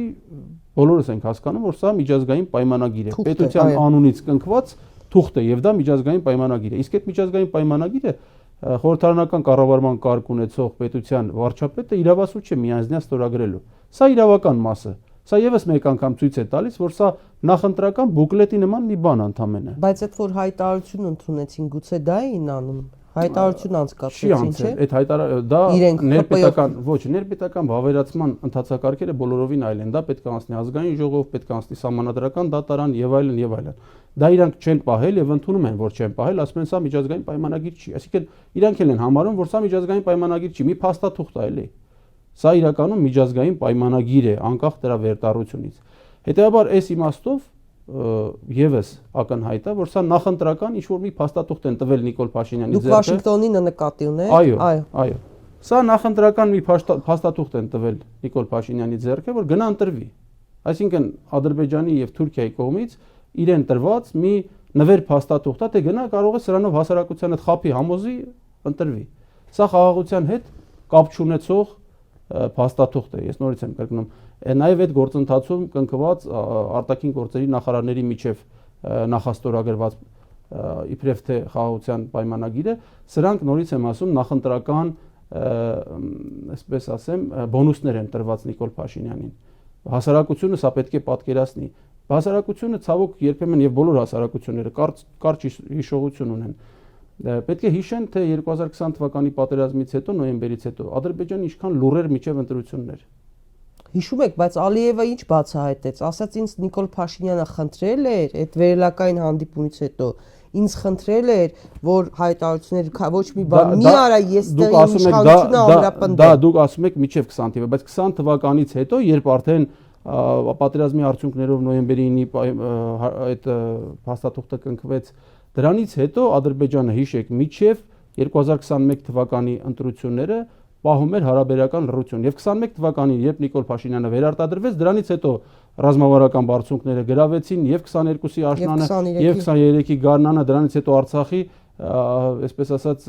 էթնիկ զտում եւ այլն։ Ինչի համար դա արվեց։ Այսինքն դա կարող էին անել մինչև 21 թվականի ընտրությունները, չարեցին, որպեսզի հասարակությունը հերթական անգամ խաբվի դրան։ Հիմա եթե հասարակությունը խաբվում է նորից այս հարաբերական լռությանը, որ լուր են դեռևս, այսինքն սահմանազատում չեն պահանջում, սահմանագծում չեն պահանջում, չեն ասում Տիգրանաշենը տվեք, Քյարքին տվեք։ Ի վերջո այդ ամեն ինչը ուզելու են։ Ի վերջո ընտրվելու պարագայում իրենց ախորժակը ավելի է բացվելու։ Ես կուզենամ, որպեսզի հասարակությունը այս հարաբերական լռությունը հակառակորդ պետությունների եւ Թուրքիայի եւ Ադրբեջանի, այսպես ասած, հարատև որպես չընդունի, խաբուսիկ լռությունն է սա եւ այդ սուտ խաղաղությունը բոլորս ենք ուզում։ Նախ պետք է հասկանալ, որ խաղաղությունը միայն փաստաթղթով չի լինում, այն էլ կիսատ պռատ փաստաթղթով։ Եվ երբ ամեն վարքյան Նիկոլ Փաշինյանն ասում է խաղաղություն, թող հիշեն, որ միջև պատերազմն էլ ասում էր Արցախը Հայաստան է եւ վերջ։ Եկել եմ Արցախի հարցը լուծեմ, տեսանք ինչ եղավ։ Պատերազմից հետո 2021 թվականին ընտրվեց, ասում էր անջատում այսինքն նորից Արցախի հարցերից էր խոսում, հանուն փրկության, ասում էր անջատում հանուն փրկության։ Տեսանք ինչ տեղի ունեցավ, ոչ թե անջատում հանուն փրկության, այլ իսպար կորուստ։ Հիմա էլ ասում է խաղաղություն։ Այսինքն այս փաստերը պետք է հասարակությունը համադրի, որ ասածը իրագործվեց, որ խաղաղությունն էլ իրագործվի։ Կամ ասում է Ալիևը ինչու է օգտագործում միջանցք տերմինը, ՄԱԿ-ի ամբիոնից դժգոհում է։ Բայց տեսակ Ալիևը էլի ասեց։ Թուրքական պետությունների հետ համագործակցություն։ Մի հատ էլ հայտարարություն տարածեց Կոպենհագենում հանդիպումից հետո, նշեց, որ Ալիևն ասում է, որ այդպիսի տարածում տես անձամբ իր խոսքից չլսեցի, բայց ընդհանուր տարածվում էր, որ հորադիս Զանգելան ավելի երկար է, դրա համար այդ նկատի ունի ասում է։ Չէ, ուղիղ խոսքներ, Փաշինյանը ասում է այդ նկատի ունի Զանգեզուրի միջանցք ասելով։ Բայց ընդամենը 3 օր Ալիևը նորից Զանգեզուրի միջանցք օգտագործեց եւ ակնհայտորեն ցույց տվեց, որ դա մեղրի տարածքով անցնողի մասին է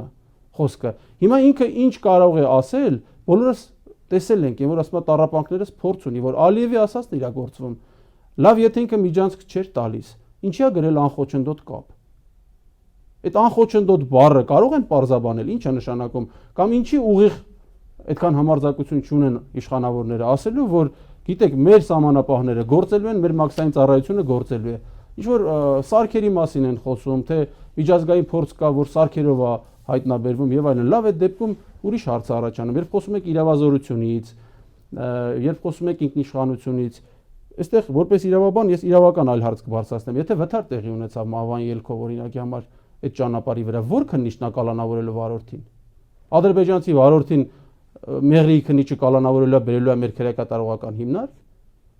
Նորից Ադրբեջանն է գալու քննություն իրականացնի։ Ստացվում է այդ քո իրավազորությունն ու քո ինքնիշխանությունը քանի կոպեկի արժեք ունի։ Բայց Ադրբեջանը ասում էր, որ պիտի իմ քաղաքացիների անվտանգությունը իմ իրավապահ մարմինները իրականացնեն։ Այսինքն դա է բերելու, բայց նաև ասում է հայ երես չպիտի տեսնեն, այսինքն պետքա մենակ իր ներկայացուցիչները։ Հիմա մերոնք տեսեք, պատճառաբանում են, թե հնարավոր է հայ երես չտեսնել, ակնարկում են, որ օրինակ սարքերով ստուգեն։ Դա ես չեմ պատկերացնում ոնց պետք է։ Բայց այդ սարքերը այդ ինֆորմացիան կուտակում են, չէ՞, ինֆորմացիան է կարևոր։ Ես կարծում եմ առհասարակ հնարավոր չի։ Լավ, այդ ամեն ինչը մի կողմ դրած։ Դուք ասում եք մեր իրավազորության ներքո գտնվող ճանապարհ լինելու դա։ Ես իրավական հարց եմ բարձրացնում, հանցագործություններով, սպասարկումով իրականացնելու։ Այսինքն կա ադրբեջանցի, կա կատարված հանցանք։ Կապ չունի տուժողը եւ կատարողը երկուսն էլ ադրբեջանցի են, թե ոչ։ Հիմա եթե մենք շարժվում ենք ըստ քրեադատավարական օրենսդրության կանոնների, մեր երկրի տարածքում կատարված հանցանք է օրինակ։ Այսինքն Հայաստանի Հանրապետության իրավապահ մարմինները պետք է քննություն իրականացնեն։ Իրենց կարծիքով իրենք քննություն են իրականացնելու այդտեղ։ Իսկ եթե քննություն չեն կարող իրավապահ մարմինները իրականացնել տվյալ տարածքում, այլևս իրավազորության ինքնիշխանության մասին խոսելը դա աբսուրդ է։ Եթե դու քո տարածքն է, քո իրավազորությունն է, դու իրավունք չունես այդ տարածքին քննություն կամ դատավարությունը որտեղ պետք է իրականացվի։ Եթե այդ ամենը դու չես կարողանում ապահովել, իրավազորությունը բաղկացած է հենց այդ տարերից՝ տնտեսական, իրավական եւ այլն։ Եթե դու այդ քո բոլոր պետության ատրիբուտները, ֆունկցիաները այդտեղ չես կարողանում իրագործես, դա միջանցք է, անունը ինչ կապ ունի, թե ինչ է։ Հետևաբար կարող ենք սրանից եզրահանգել, որ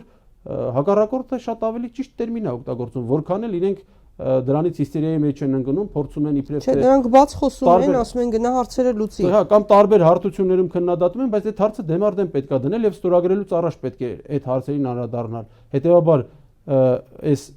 միջանցք կոչվածի բանալին ես իրավական առումով եմ մեկնաբանում, ոչ թե քաղաքական։ Դա անխափան, անխոչընդոտ կապն է, այսինքն այդ միտքը հետագայում ավելի ծավալուն փաստաթղթերում այնպես է գեներացվելու, որ դա իսկապես միջանցք է դառնալու։ Ադրբեջանցիները շատ պարզ պրիմիտիվ օրինակով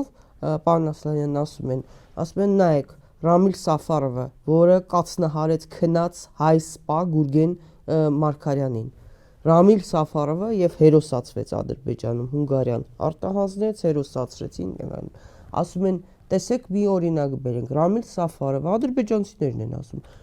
Սաֆարովը խնդիր ունի չէ Հայաստանում, բայց Ռամիլ Սաֆարովը պետք է ազատ, անխոչնդոտ գնա գա։ Այդպես է լինելու է, որը իրենք պարզ ասում են, պարզ օրինակով, ամենացցուն օրինակով բացատրում են։ Ասում են, տեսակ կացնահարող այսինչ, որը խնդիրներ ունի Հայաստանում, բայց պետք է անխոչնդոտ գնա։ Ասածս ինչ նրանում է, որ այդ փաստաթղթերը ստորագրելուց նախ պետք է կարդալ։ Երբ ստորագրում ես խոցելի փաստաթղթեր, նախ ի սկզբանե խոսք եք տալիս ոչինչ չստորագրել։ Նույնիսկ Արցախի կորստի գնով։ Հիմա երբ գնում եք ստորագրում եք այդ փաստաթղթերը, պետք է բարի լինեն, սա շատ ուշադիր կարդան։ Իրավաբանները հատկապես դրա միտքը պետք է ուսումնասիրեն։ Եվ եթե համարձակություն չունեն այդ մտքերը տեքստից հանելու, ապա այսօրվա իրենց խոսածածը, իրենց խոսքը անիմաստ է։ Թե մենք կարող ենք ընդամենը մեկ բառ արտահայտել այդ նորից եմ կրկնում անխոչնդոտ եւ անխափան ընթացքը եւ այդ մեկնաբանության համատեքստում հետագայում երբ որ կառուցվեն փաստաթղթերը դա մեզ համար խնդիր է ստեղծելու որքան էլ Նիկոլ Փաշինյանը մի ինչ որ ծրագիր էր հորինել խաղաղության խաչմերուկ տանում տարբեր պետությունների ղեկավարներին ցույց էր տալիս ինչ որ դրանով ուրախանում դա եւս քարոզչական փուչիկ է հասկանալի է եւ հիմա փորձում է այդ ճանապարհը նույնացնի այդ խաչմերուկի հետ, նույնիսկ այդ խաչմերուկի հետ չի նույնանում։ Բնավ, այնտեղ ուրիշ բան է գրված, այդ ճանապարհը լրիվ այլ նշանակություն ունի։ Հետևաբար ես ինչի եմ այս ամենը ասում, գուցե իրավունքի հարթությունից մի փոքր էլ դուրս են գալիս մեր վերլուծություններում, բայց հասարակությունը պետք է գնահատի, հասարակությունը չպետք է խափնվի այս հարաբերական անդորին։ Պետք է հասկանա, որ մեզ դեռ շատ բաներ են սպասվում։ Հասարակությանը այնքան տեղից ստրեսը, լարվածությունը, օրվա հոգսերը այնքան շատ են ու մարդկանց անընդհատ այնպիսի խնդիրների առաջ են կանգնացնում կամ ասենք խնդիրներ են առաջացնում, օրինակ երթևեկություն կլինի, դատարանների քաշքշուկ կլինի, գնաճ եւ այլն, մարդկանց հետո ֆեստիվալներ, շոուներ, զբաղացնում են, որ մարդը չկարողանա մտածի, սա է խնդիրը։ Իդեպ Սիրանուշը Սահակյան, միջազգային իրավունքի մասնագետ իրավապաշտպան, ինքն էլ շատ կարևոր հարց բարձրացրեց այդ Թրամփի ուղի Զանգեզուրի միջանցքի մասին։ Ասում են, իսկ զինվորականները կարող են անցնել հայ զինվորականները։ Իսկ Ադրբեջանը կարող է զենք տեղափոխել այդ բանով։ Հարցեր են առաջանում։ Փաշինյանը ասում է դետալներ են, կներեք այդ դետալները մեր կյանքի, մեր գոյության առնչվող հարցեր են։ Ես ստիպված, տեսեք, նորից միտքս կրկնեմ, այդ բոլոր դետալները կառուցվելու են անխափան ընթացք տերմինի շուրջ։ Անխափան ընթացք տերմինը բանալի բառը, այո, բանալի բառը դա է, սա շատ լայնածավալ հասկացություն է։ Հենց սրա շուրջ կառուցվեցին, սա նշանակում է դու իրավունք չունես ինձ խանգարես, թե ես ինչպես անցնեմ դառնամ տվյալ խաչմերուկով, սա է նշանակում։ Այսինքն որևէ կերպ դիմացս դուրս մի արի։ Իսկ մեր իրավապահ մարմինը, մեր մաքսայինը, երբ որևէ գործողություն է անելու այդ միջանցքի վրա, սա նշանակում է դուրս գալ հակառակորդի դիմաց։ Պարոն Ասլանյան, մինչև եթերը մի փոքր խոսեցինք նաև Էրմակովի դեպքի մասին, այդ ժամանակ դուք Շիրակի մարզում եք ծառայություն իրականացնում եւ որոշակի ծանոթ եք, այսինքն մանրամասների տիրապետում եք։ Ինձ մասնավորապես հետաքրքրում է, երբ որ այդ հասարակական իրավապաշտպան կոչվածները սկսեցին օգտագործել Պերմյակովի դեպքը։ Հիմա տարիների կտրվածքով, երբ որ նայում եք ու դուք մասնակցել եք այդ օպերատիվ գործողություններին, չէ՞, կարծեմ։ Դատախազությունը մենք հսկողություն չենք իրականացրել, բայց ընդհանուր առմամբ հասարակության այդ շփումները այո, մեր մարզի դատախազության հետ։ Հիմա երբ որ նայում եք, հա, այդ Պերմյակովի այդ դեպքին, այդ արյունալի, այդ ողբերգական դեպքին, դա ինչ էր։ Տեսեք, դա իսկապես ցավալի դեպք էր, դա զինծառայողի կողմից կատարված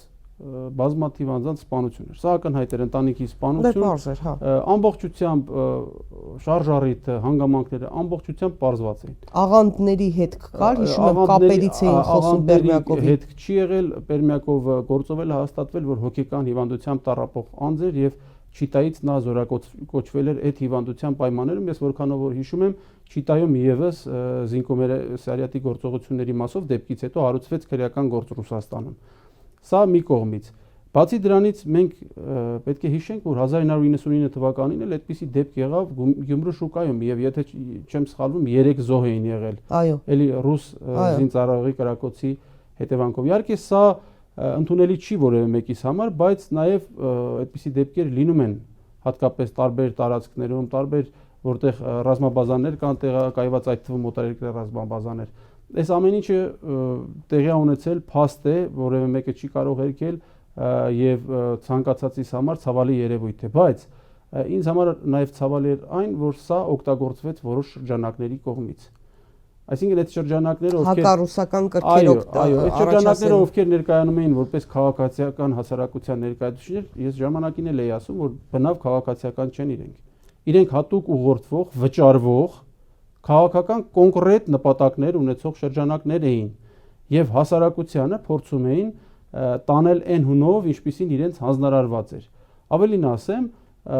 դատախազության դիմաց ցույցի ժամանակ սակունցներ, բաներ, այդ բոլոր հկները բազմաթիվ անձինք կային այնտեղ։ Դատախազության դիմաց ցույցի ժամանակ կողքի խանութում լիցքավորման դրված միայն այսպես ասած սարքավորումների քանակը 100-ից անցնում էր։ Այդ այսինքն իրենք աշխատում էին հատուկ սարքավորումներով ուղիղ կապով։ Դա ես դատախազության աշխատակիցների տեսածն եմ ասում, երբ որ խանութի տերը ասել էր ես փակում եմ խանութը։ Այս ամբողջ սարքավորումները բերել են այդտեղ, չգիտեմ էլ ինչ են, հարց էին տվել, կամերա են, ինչ են, ասում կամերա էլ կա, ամենի տարբեր բաներ են, ու առավոտից գիշեր ամբողջ աշխարհի հետ կապի մեջ են սրանք։ Այսինքն դա եւս ակնհայտ է դարձնում, որ մարդկանց վիշտը օգտագործվեց քաղաքական նպատակներով։ Դրանից հետո ով գնաց մի հատ տեսնի այդ ընտանիքը ո՞նց է։ Որևէ մեկը այդ ակտիվ ցուցարարներից հիմա էլ են աթարմացնում ռազմաբազան հանելու կոչերով։ Որևէ մեկը չգնաց տեսներ Ավետիսյանների ընտանիքը, ի վերջո ո՞նց եղավ, հարազատներ կան, քույրեր կան, իրենց վիշտը ոնց, այսպես ասած, ամփոփվեց եւ այլն։ Այսինքն ի սկզբանե պարզ էր, որ այս ցավալի դեպքը, այս մարդկանց վիշտը օգտագործվում էր քաղաքական նպատակներով։ Այսինքն գործակալական ցանց է ստացվում։ Ես կարծում եմ, որ կար, այդտեղ կար նաև որոշակի, իհարկե մեծամասամբ բարեխիղճ մարդիկ էին, հասարակության այսպես ասած ներկայացուցիչները իսկապես դե որովհետև ողբերգություն էր, բոլորը շոկի մեջ էին, բոլորի չի վերաբերվում։ Բայց այդ ամեն ինչը դա օգտագործվում էր որոշ շրջանակի անձանց կողմից։ Դրանից հետո կհիշեք արդեն 2018 թվականից հետո Ռազգալդիևի դեպքը տեղի ունեցավ, էլի ռազմաբազայի զինծառայողը սպանեց հավաքարարին առանց որևէ առիթի։ Հիշեք այդ դեպքով որևէ ռեզոնանս չկար։ Այսինքն պատվեր չկար էլ։ Արդեն ամեն ինչ նորմալ էր իրենց համար, դե դեպք կա, տեղի է ունեցել։ Այդ վահի դրությամբ արդեն իրենք պատվեր չունեին։ Որոշ շրջանակներ էլի սրում էին։ Հա, հիմա տեսեք այդ շրջանակները գործում են ըստ տվյալ իրադրության։ Կա պատվեր, կա հանձնարարություն, իրենք շարժվում են այդ հանձնարարությամբ։ Ես գիտեք, այստեղ ինչ որ աշխարհակաղակական կենտրոնների մասին չի միայն խոսքը։ Կա անձի մարդու տեսակ, ով պատրաստ է նույնիսկ սպասարկել նման շահերը մեկ այլ համակարգացու վշտի հաշվին։ Կամ պետության նկատմամբ կատարված ցավալի դեպքի հաշվին։ Մենք այսօր հասարակության այդպիսի անդամներ ունենք, կապ չունի թե դա աշխարհաքաղաքական որ կենտրոնից կգա, արևմուտքից կգա, Ռուսաստանից կգա, եւ սա է ցավալի, որ հասարակության որոշ անդամներ պատրաստական են այդ բեռի տակ մտնելու։ Մենք աստիճանաբար պետք է հասարակության մեջ ազատվենք, մաքրվենք այդ անդամներից այն իմաստով, որ դրանք դերակատարում չունենան։ Այսինքն դրանց խոսքը հասարակության մեջ պետքա լսելի չլինի։ Դե մյուս ձևը որն է, ոնց որ Վրաստանն է հայտարարում ինոագենտ ճանաչելով, ընդ որում կներեք Միացյալ Նահանգները առաջիններից է այդ օրենքը ընդունել եւ ինչու չկիրառել բոլոր երկրներում։ Եթե ստիպված լինենք այդպիսի բացառիկ միջոցառումների գնալ, գուցե նաեւ դրա գնով, բայց ես կարծում եմ մենք նույնիսկ այն նախնական նվազագույնը չենք արել։ Այսինքն հասարակության իրազեկումը շատ կարևոր նշանակություն ունի։ Այսօր քաղաքական գործընթացների վրա ավելի շատ է շեշտադրում կատարվում, քան հասարակությունը պետք է հասկանա կոնկրետ X անձի խոսքը, մենք չանձնավորենք կոնկրետովը, ունի նշանակություն թե չէ, տվյալ մարդը ունակ է անկեղծ խոսելու, ունակ է պետության շահերից ելնելով, հայրենիքի շահերից ելնելով խոսել, թե տվյալ պահի, տվյալ իրադրության ազդեցության տակ է խոսում։ Տեսեք, բազմաթիվ իրավապաշտպաններ չկան, ովքեր նախկինում, երբ մի հատ դեպք էր լինում, երբ մի ապօրինի անօրինական ձերբակալում, կալանավորում էր լինում, իրենք գլուխ էին բարձրացնում։ Բայց հիմա այդ իրավապաշտպանների զգալի մասին չես կարողանում գտնել։ Ըստ էության եւ Սամվել Կարապետյանը եւ Միքայել Սրբազանը խոսքի համար, ակնհայտ քաղ բանտարկյալներ են, բայց այդ իրավապաշտպաններից Բագրատ Սրբազանից դեպքը, հա, այդ կարած Հովհաննես Խուդոյանը ներկայացրել է, չէ՞, սարքած գործ իրավապաշտպաններից միջև օրս որևէ խոսք կարծիք չենք լսել։ Եվ դրա համար այստեղ օբյեկտիվ հարց է ծագում, ուր է ձեր, այսպես ասած, իրավապաշտպան գործառույթը։ Փաշինյանի ձեռքին գործիք է։ Ուր է ձեր խիղճը, սա է ամբողջ խնդիրը։ Եթե մի օր էլ հանձնարարվի, որ գործեք Նիկոլ Փաշինյանի դեմ, անելու են այդպես։ Առայժմ չկա այդպիսի հանձնարարություն։ Որոշ մասին կա արդեն տեսանելի է։ Եթե կա, ուրեմն սկսել են, գուցե ես ելի եմ ասում, շատ չեմ հետևում կոնկրետ անձանց գործողություններին, բայց եթե հասարակությունը իր մեջ չմաքրեց կոնկրետ որոշակի շահով շարժվող հասարակության անդամներին, մենք ապագայում էլ մեծ խնդիրներ ենք ունենալու։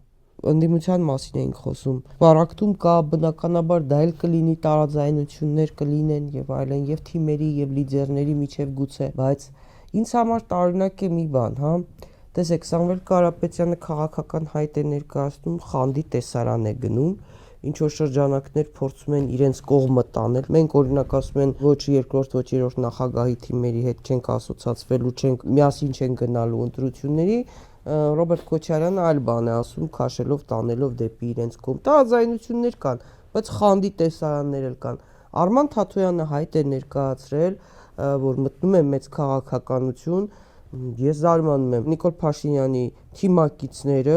մերձիշխանական իր այդ շրջանակները, այդ ՀԿ սեկտոր եւ այլն, հա, այդ սեկտորը եւ Ռոբերտ Քոչարյանի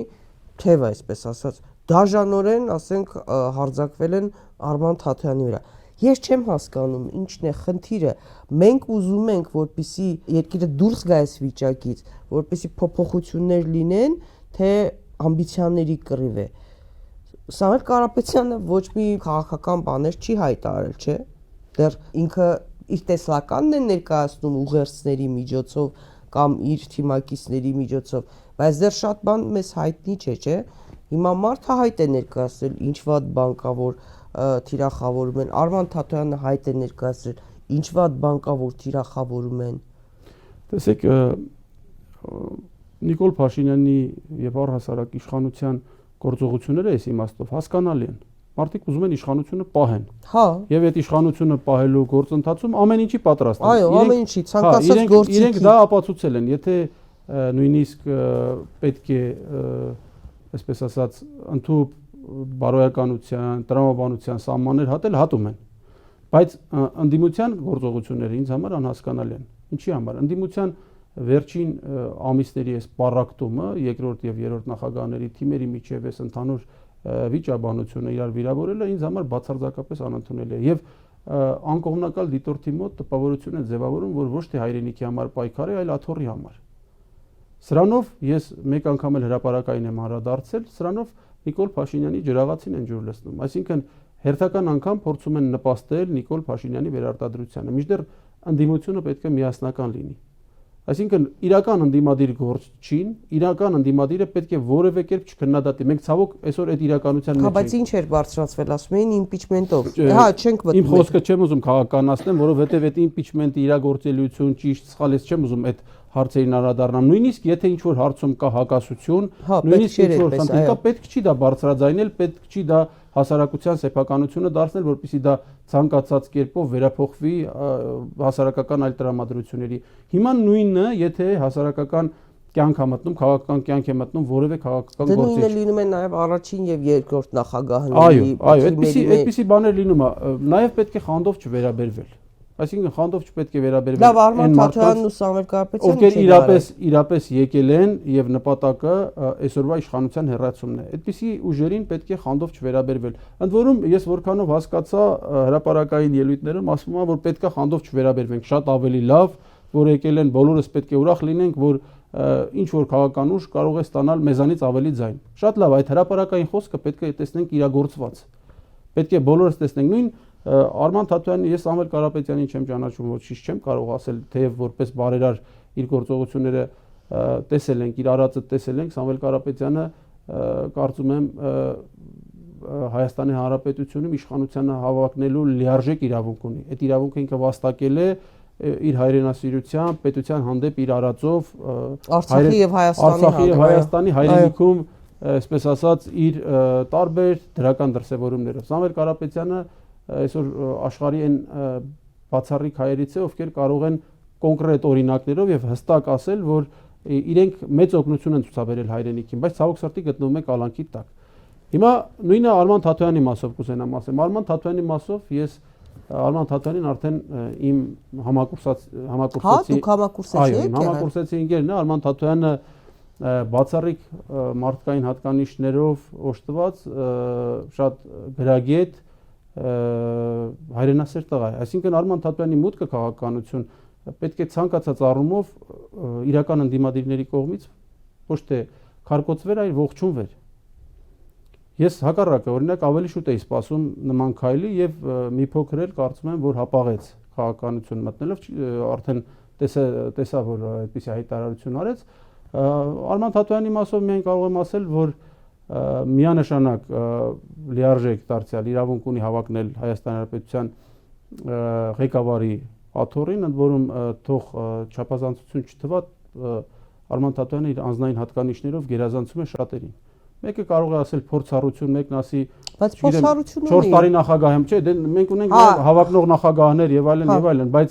մենք պետք է նաեւ անձնային մյուս հատկանիշները հաշվի առնենք, ինչի եմ այսքան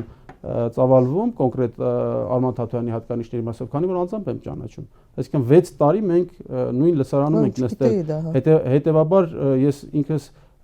շատ ուրախ եմ, որ այդպես հավակնությունը ցուցաբերել։ Պետական կառավարման համակարգում է աշխատել այդքան տարիներ, գիտի, այսինքն համակարգը։ Արման Թաթոյանը ունի մի շատ կարևոր առավելություն եւս, որ լինելով պետական կառավարման համակարգում բացարձակապես կոռուպցիայից հեռու անձ է։ Սա շատ կարևոր է, կոռուպցիան եւ կոռումպացված չինովնիկը մեր պետության համար դրանք պետության առաջին թշնամիներն են, ես միշտ եմ դա ասել։ Եվ ցավոք սրտի տարիները ցույց են տվել, որ պաշտոնը պետական ծառայության մեջ ընդգրկված անձանց մեծամասնության կողմից ծառայեցվում է որպես բարեկեցության հիմք։ Բայց հիմա ավելի է, չէ՞, հիմա ավելի շատ է ցավոք սրտի կոռուպցիայի մակարդակը, պաշտոնատար անձանց կոռումպացվածությունը, ինչ պատճառաբանություններ էլ որ բերեն, ես այդ պատճառաբանությունները ի սկզբանե հերկված են, իսկ եթե հետագայում իշխանության փոփոխությունից հետո դրանք հերքելու արդեն քրեադատավարական հնարավորություններ լինեն, դուք կտեսնեք, թե ինչպես են հերկվում իրենց բերած պատճառաբանությունները նվիրատվության, վերջին տարիներին պատահական հարստանալու եւ այլնի կապակցությամբ։ Իսկ Արման Թաթոյանի առավելությունը հենց նա է, որ լինելով պաշտոնատար անձ, հնարավորություն ունենալով լծակներ, զերծ է մնացել կոռուպցիոն բոլոր դրսևորումներից։ Ես կարծում եմ, որ պետք է ողջունել միայն եւ ուրախ լինել։ Իդեպ հենց այս պահին, երբ որ մենք հարցազրույց ենք անում, Արման Թաթոյանի ասուլիսը սկսվել է եւ մեջբերեմ, հա, կարճ ինչի ասել, մենք էլ իրազեկ լինենք։ Ինձ երկար ժամանակ հարցնում էին, ինչու քաղաքականության մեջ լուրջ քայլեր չեմ անում, ահա եկավ այդ պահը։ Մենք ստեղծում ենք միասնության թևեր քաղաքական ուժը, որի նպատակը համախմբելն է, ոչ թե դավաճանների փնտրտուք, այլ հայրենասերների համախմբում, ոչ թե մերոնք ձերոնք, այլ հավասարություն, տնտեսական հավասարություն, հարկային արդար քաղաքականություն։ Հայտարարել է Արման Թաթոյանը, դեռ ասուլիսը շարունակվում է։ Ես Արման Թաթոյանն բացառիկ այս պահից արդեն քաղաքական գործիչն է, ում խոսքերին ես հավատում եմ անվերապահորեն։ Այսինքն այն ինչ որ Արման Թաթոյանը ասում է, ես վստահ եմ ինքը գործելու է դրա շրջանակներում։ Ոչ միայն որ շատ լավ գիտեմ իր անցյալը, իր ներկան, իր մոտեցումները, այլ նաև իր մարդկային հատկանիշները եւ Արման Թաթոյանը այն այսպես ասեմ այն քաղաքական գործիչն է լինելու ով հասարակությանը հնարավորություն է տալու դուրս գալ այդ նախկին ներկա անհարկի բևեռացումից։ Այո, այս համերաշխությունը մեր իր համեստությամբ, որ երկիրը ստեղծագործ բանի մեջ մտնում։ Այո, մենք ի վերջո պետք է գնանք ազգի համերաշխության։ Այո, մենք պետք է ի վերջո գնանք դրան։ Եթե ինչպես ներկայիս իշխանությունն են դրել այդ մարտավարությունը, եթե անընդհատ պառակտելով շարժվենք առաջ, այդ բաժանիր, որ տիրես քաղաքականության մոտեցումներով, դա մեր երկրում չի աշխատելու։ Կյանքը ցույց տվեց, որ դրանից մենք ավելի շատ խնդիրներ ենք ունենալու։ Պարոն Ասլանյան, իհարկե գրառման մեջ չէիք նշել, որ մտել էիք մի շենք, հյուր էիք գնում եւ ինչ որ մի պաշտոնյայի թիկնազոր հարցնողու մոտ եք գնում, ինչ եք գնում։ Դուք չէիք նշել, որ պաշտոնյայի մասին է խոսքը, որի ախրանան թիկնազորը հսկում էր, թե ով է այդ շենք մտնում, ուր է գնում եւ այլն, եւ ասում էիք մեկը ով սեփական կատու չի ունեցել, հիմա նման թիկնազորով է։ Այնուամենայնիվ ես կխնդրեմ հրապարակել, որ պաշտոնյան էր այդ շենքում բնակվում։ Կարծում եմ իմ հրապարակային վարքագիծը առիթ է տվել համոզվելու, որ ես որևէ մեկից չեմ վախենում, այդ թվում իշխանավորներից եւ վստահաբար կարող եմ ասել, բայց քանի որ հարևան եմ իմ մարդու, ում ես ակամա այցելել եմ, ես չեմ ուզում հարևանների փոխհարաբերությունները չեն հրավիրի ձեզ։ Չէ, նախ հրավիրելով չեմ գնացել, զուտ պատահաբար է ստացվել այդ այցը։ Ես չեմ ուզենա անուն տալ, որպեսզի այսպես ասած հարևանների մեջ ինչ որ խնդիր առաջացնեմ, հակառակ պարագայում անունը ի սկզբանե կնշեի, բայց իմ գրառումից կարծում եմ ակնհայտ է, որ դա այնպիսի մի падգամավոր է, ով նախկինում ոչինչ չի ունեցել։ Եթե լիներ Խաչատուր Սուքիասյանը կամ որևէ այլ падգամավոր, բնականաբար որևէ մեկս չէին զարմանա։ Սիմոնյանից սկսած Արարատ նախարարանա, որևէ Հակոբ Արշակյանից սկսած։ Եթե լինեին օրինակ եմ, չէ, բերում, եթե լինեին օրինակ Խաչատուր Սուքիասյանի անվտանգության աշխատակիցները, ես չէի զարմանա, որովհետև մարդը ի սկզբանե ունեցել է, միշտ էլ հնարավորություն ունեցել է։ Իմ զարմանքը հարուցեց այն հանգամանքը, որ տվյալ անձը միջև ազգային ժողովի падգամավոր դառնալը վստահաբար այդպիսի հնարավորություններ բնակելի շենքում չի ապրում, սեփական տան է, հետեւաբար ցուցակից կարող է 2 եւ 3 այդպիսի падգամավոր լինեն, իսկ իմ ասած падգամավորը առհասարակ որոնք ոչ միայն կենսագրություն չունեին, այլ ինչպես դուք եք ասում, սեփական կատու էլ չունեին, բայց հիմա ոչինչ չուներ, բայց այսօր արդեն առերևույթ պետության հաշվին անվտանգությամբ են պատտվում։ Շատ շնորհակալ եմ պարոն Ասլանյան, հետաքրքիր զրույցի համար։ Մենք դեռ առիթ կունենանք անցյալի տարբեր դեպքերի իրադարձությունների անդրադառնալու, նաև զարգացումներին։ Հարգելի հետևորդներ, հիշեցնեմ, որ իմ զրուցակիցն էր Երևան քաղաքի նախկին դատախազ, փաստաբան Ռաֆի Ասլանյանը։ Կհանդիպենք, հաջողություն ձեզ։